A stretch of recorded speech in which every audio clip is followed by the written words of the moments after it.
ओम शांति। 5 जनवरी 2023 के बाबा के महावाक्य है। बाबा कहते, मीठे बच्चे, भक्तों पर जब भीड़ पड़ी है, विपदा आई है, तब बाप आए हैं ज्ञान से गति सद्गति करने। प्रश्न है, विकर्माजीत कौन बनते हैं? विकर्माजीत बनने वालों की निशानी क्या होगी? विकर्माजीत वही बनते जो कर्म अकर्म और विकर्म की गति को जान श्रेष्ठ कर्म करते हैं।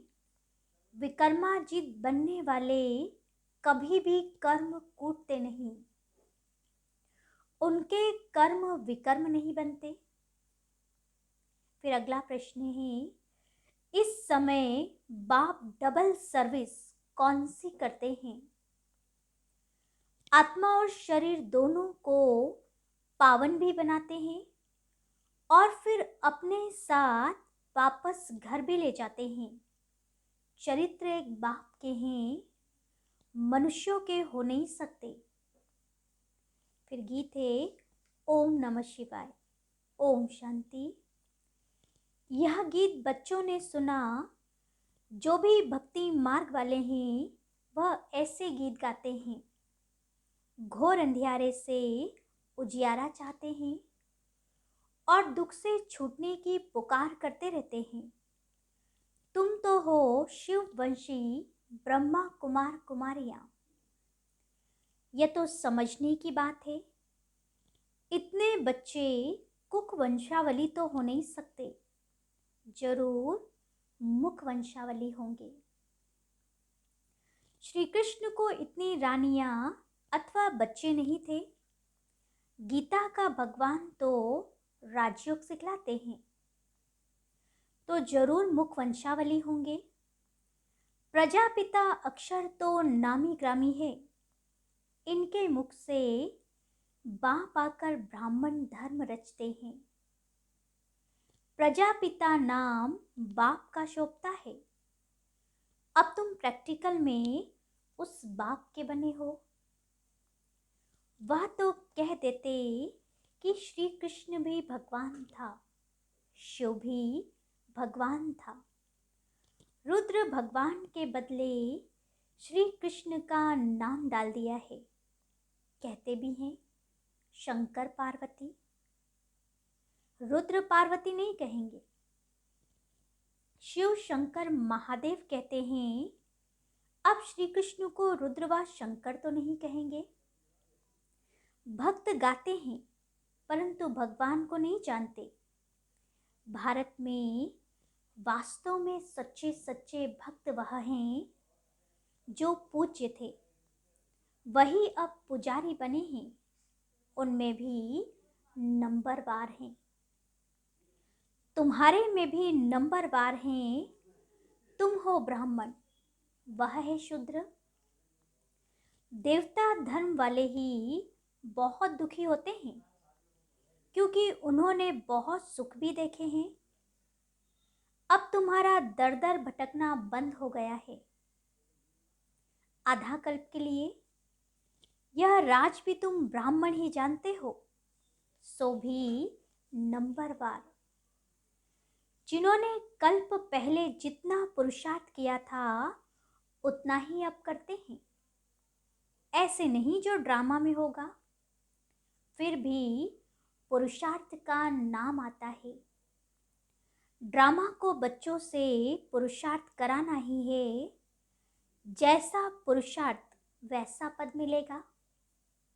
हम जानते हैं कल्प पहले भी ऐसा पुरुषार्थ किया था। ऐसे सितम हुए थे, यज्ञ में विघ्न पड़े थे।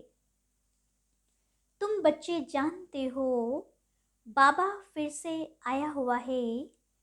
कल्प पहले भी इसी समय आया था जबकि अंग्रेजों का राज्य था।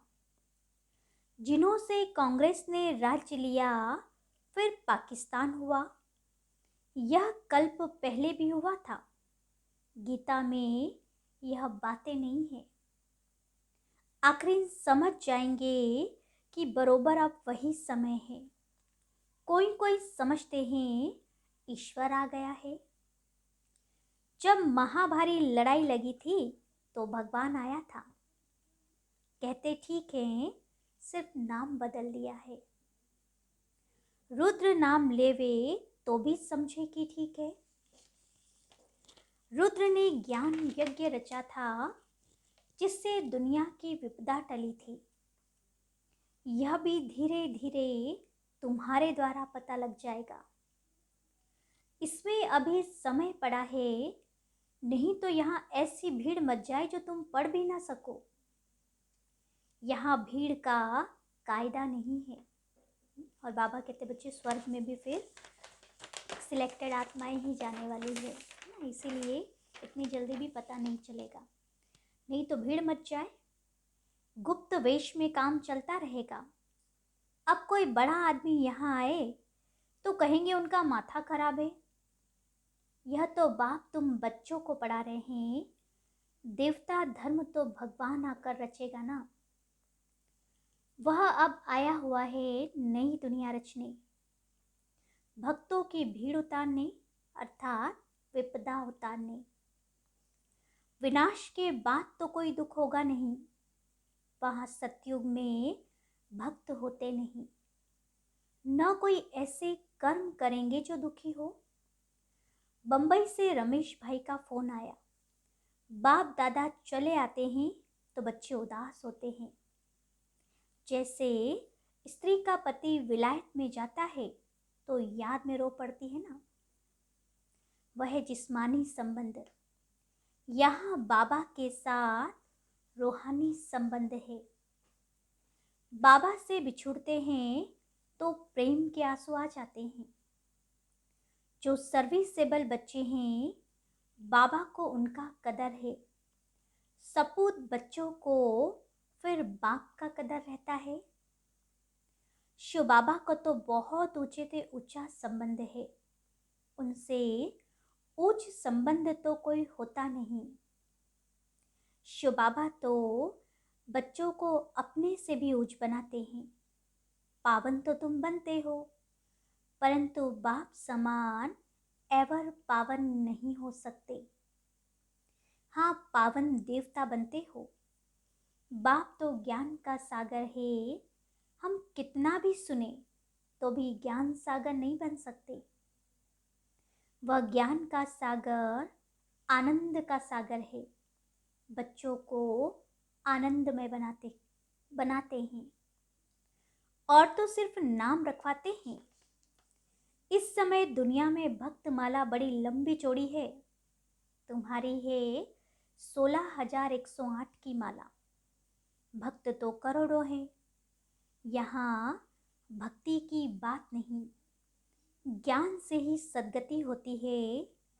अब तुमको भक्ति की जंजीरों से छुड़ाया जाता है।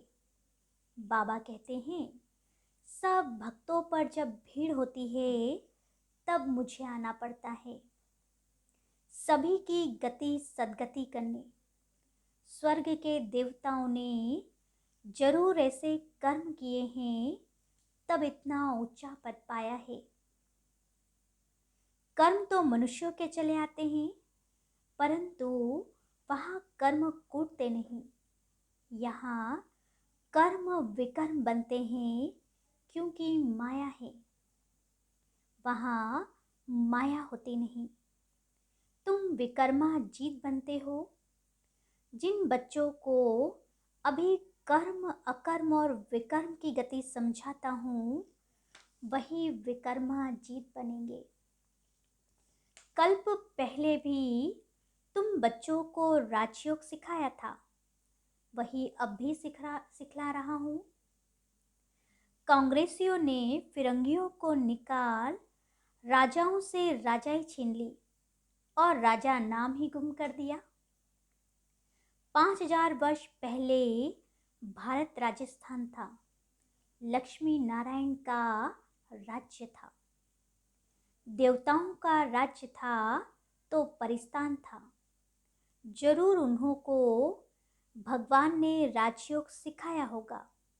तब उन्हों का नाम भगवान भगवती पड़ा है। परंतु अभी अपने में ज्ञान है तो हम भगवान भगवती नहीं कह सकते। नहीं तो यथा राजा रानी तथा प्रजा भी भगवान भगवती होने चाहिए, परंतु ऐसे हो नहीं सकता। लक्ष्मी नारायण का नाम भी प्रजा में कोई अपने ऊपर रख ना सके, लॉ नहीं है। विलायत में भी राजा का नाम कोई अपने ऊपर नहीं रखेंगे, उनकी बहुत इज्जत करते हैं। तो बच्चे समझते हैं 5000 वर्ष पहले बाप आया था, अब तो बाप आया है दैवी राज्य स्थापन करने। शिव बाबा का आना भी अब हुआ है। वह है पांडवों का पति, न कि श्री कृष्ण। बाप पंडा बनकर आया है वापस ले जाने के लिए और नई सत्युगी दुनिया रचने के लिए। तो जरूर ब्रह्मा द्वारा ही ब्राह्मण रचेंगे। मुख्य गीता को ही खंडन कर दिया है। अब बाप समझाते हैं मैं श्री कृष्ण नहीं हूँ, मुझे रुद्र व सोमनाथ कह सकते हैं। तुमको ज्ञान सोमरस पिला रहा हूँ, बाकी लड़ाई आदि की कोई बात नहीं है। तुमको योग बल से राजाई का माखन मिल जाता है। श्री कृष्ण को माखन जरूर मिलता है। यह है श्री कृष्ण के अंतिम जन्म की आत्मा। इनको ब्रह्मा सरस्वती को भी बाप ऐसे कर्म सिखला रहे हैं जो भविष्य में लक्ष्मी नारायण बन जाते हैं। यह लक्ष्मी नारायण ही छोटेपन में राधे कृष्ण हैं, इसलिए लक्ष्मी नारायण के साथ राधे कृष्ण का भी चित्र दिया है। बाकी इनकी कोई बड़ाई नहीं है। चरित्र है एक गीता के भगवान का। वह शिव बाबा बच्चों को भिन्न भिन्न साक्षात्कार कराते हैं। बाकी मनुष्य का कोई चरित्र नहीं है।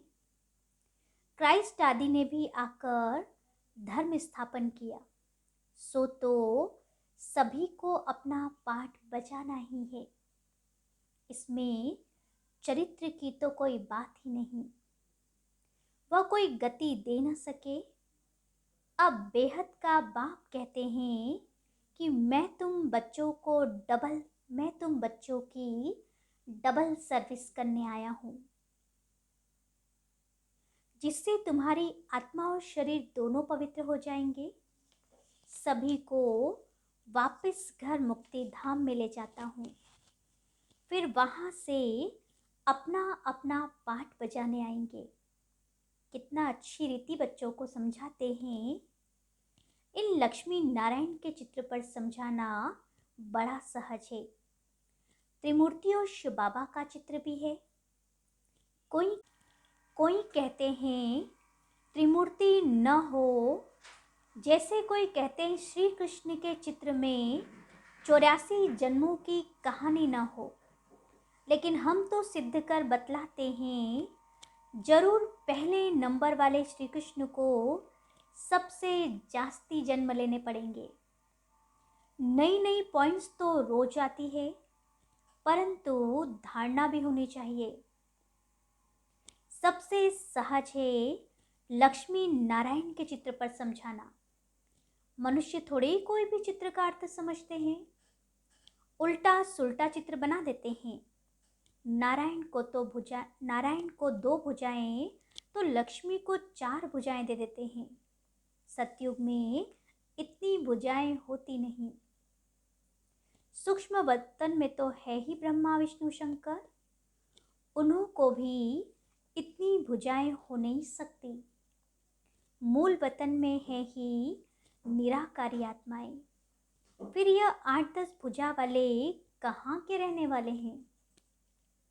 मनुष्य सृष्टि में रहने वाले पहले है लक्ष्मी नारायण 2 भुजा वाले, परंतु उनको 4 भुजाएं दे दी है। नारायण को सांवरा तो लक्ष्मी को गोरा दिखाते हैं। तो उनके जो बच्चे होंगे वह कैसे और कितनी भुजाओं वाले होंगे?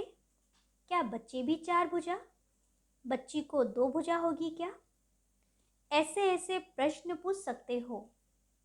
बच्चों को समझाया है, हमेशा ऐसे समझो कि हमको शिव बाबा मुरली सुनाते हैं, कभी यह भी सुनाते हैं, अर्थात ब्रह्मा भी सुनाते हैं। शिव बाबा कहते हैं, मैं गाइड बनकर आया हूँ, यह ब्रह्मा है मेरा बच्चा बड़ा। कहते हैं त्रिमूर्ति ब्रह्मा, त्रिमूर्ति शंकर व विष्णु नहीं कहेंगे। महादेव शंकर को कहते हैं, फिर त्रिमूर्ति ब्रह्मा क्यों कहते हैं?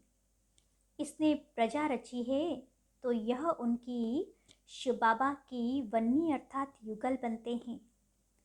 शंकर व विष्णु को वन्नी नहीं कहेंगे। ये बहुत वंडरफुल बातें समझने की है। यहाँ सिर्फ बाप और वर्षे को याद करना है, बस इसमें ही मेहनत है। अभी तुम कितने समझदार बने हो। बेहद के बाप द्वारा तुम बेहद के मालिक बनते हो।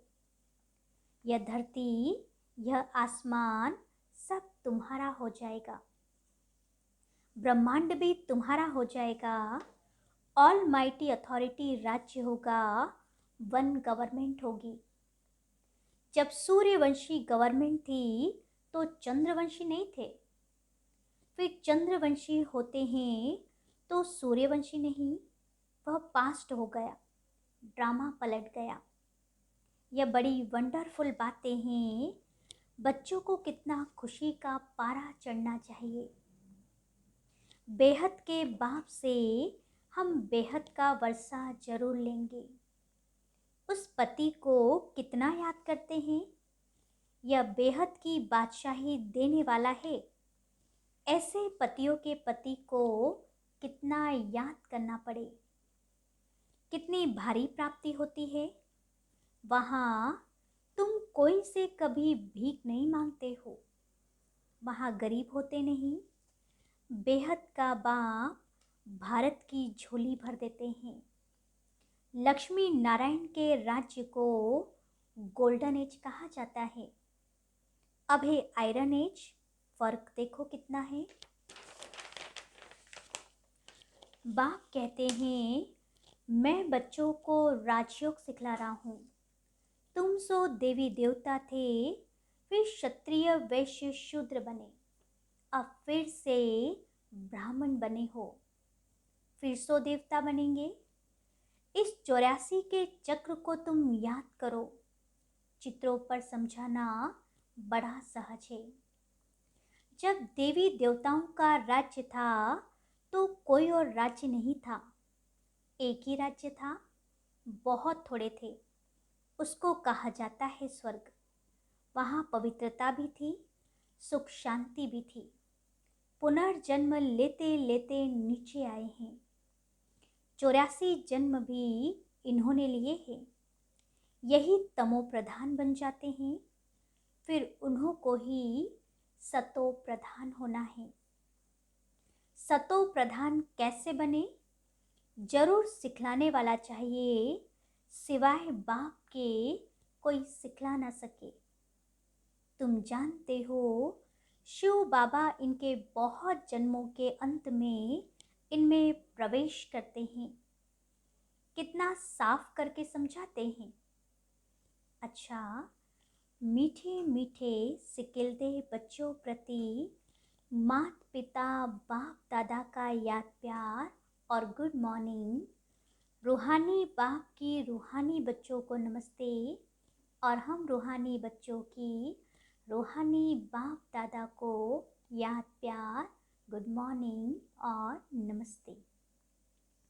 फिर धारणा के लिए मुख्य सार है, एक बाप से ही सर्व रूहानी संबंध रखने हैं।